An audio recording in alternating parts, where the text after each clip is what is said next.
For all my bald brothers out there.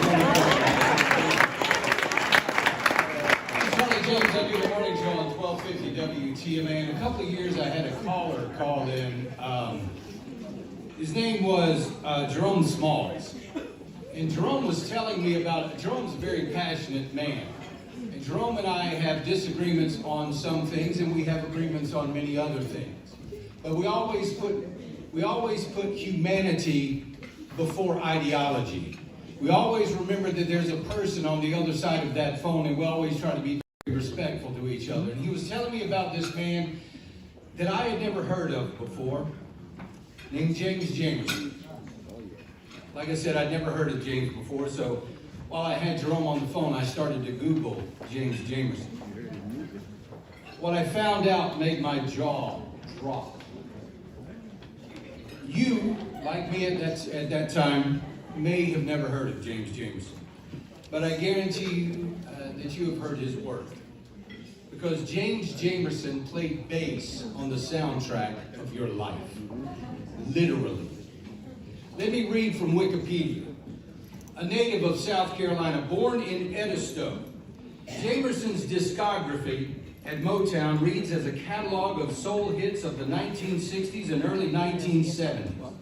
His work includes hits such as, among hundreds of others, You Can't Hurry Love by the Supremes, My Girl by the Temptations, Shotgun by Junior Walker and the All-Stars, For Once in My Life, and I Was Made for Loving Her by Stevie Wonder, Going to a Go-Go by the Miracles, Dancing in the Street by Martha and the Vandellas, I Heard It Through the Grapevine by Gladys Knight and the Pips, and later by Marvin Gaye, and on most of Marvin Gaye's album, What's Going On. Reach Out, I'll Be There, and Bernadette by the Four Tops. He is reported to have played on nearly every Motown recording between 1963 and 1968. That includes over 60 top 15 pop singles. Jamerson performed on 23 #1 pop hits on the pop charts, a record narrowly surpassed only by Paul McCartney and the Beatles, who cites James Jamerson as an influence, and he performed on 56 #1 hits on the R&B charts. So you can see why he is regarded as one of the most influential bass players of all time. He was inducted into the Rock and Roll Hall of Fame in 2000. In its special issue, the 100 Greatest Bass Players, in 2017, Bass Player magazine ranked Jamerson #1. And in 2011, they named him the most influential bassist of all time. James was the inspiration for most of the great players, bass players that you know today. But the irony is, these people who were influenced by James Jamerson didn't even know his name. In fact, James Jamerson went nameless for most of his career because music labels did not include session players on the albums until 1971. Amen. Imagine that. Being the greatest bass player of all time and no one even knows your name. Unfortunately, that trend continues today. Despite the effort of friends, family, state and local legislators, governors, and myself, James Jamerson has still not been inducted into the South Carolina Hall of Fame. It's a travesty. It's a shame. How can you truly call yourself a Hall of Fame when the picture of James Jamerson does not grace your walls?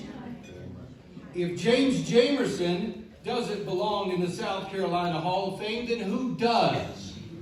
The answer?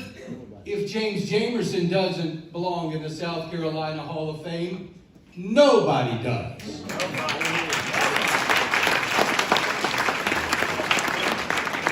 James Jamerson's music transcends generations. It transcends race. It transcends culture. It transcends borders, language, and it transcends time itself. His music will ring through the ether for all eternity. But what we can do here, what we can do now, on this soil, on his home soil, is to make sure that his name is remembered forever. It is my incredible pleasure tonight to present the North Star Award on behalf of the Charleston County Republican Party to James's cousin, Anthony McKnight, and the Jamerson family.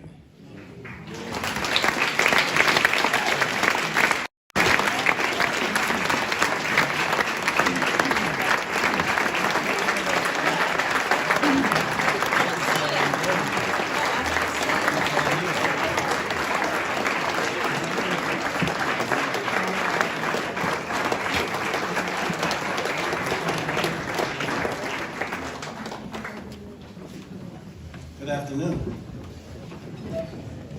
What can I say? I returned to Charleston I moved back to South Carolina back in 1998. And I moved to my wife's hometown of Pawleys Island. And so we decided to go explore Myrtle Beach. That's when I found the South Carolina Hall of Fame. Like, hey, let's go in there. So I'm looking through all the pictures and all the inductees and all that. So when I got to Dizzy Gillespie, I said, finally, the musician part of it.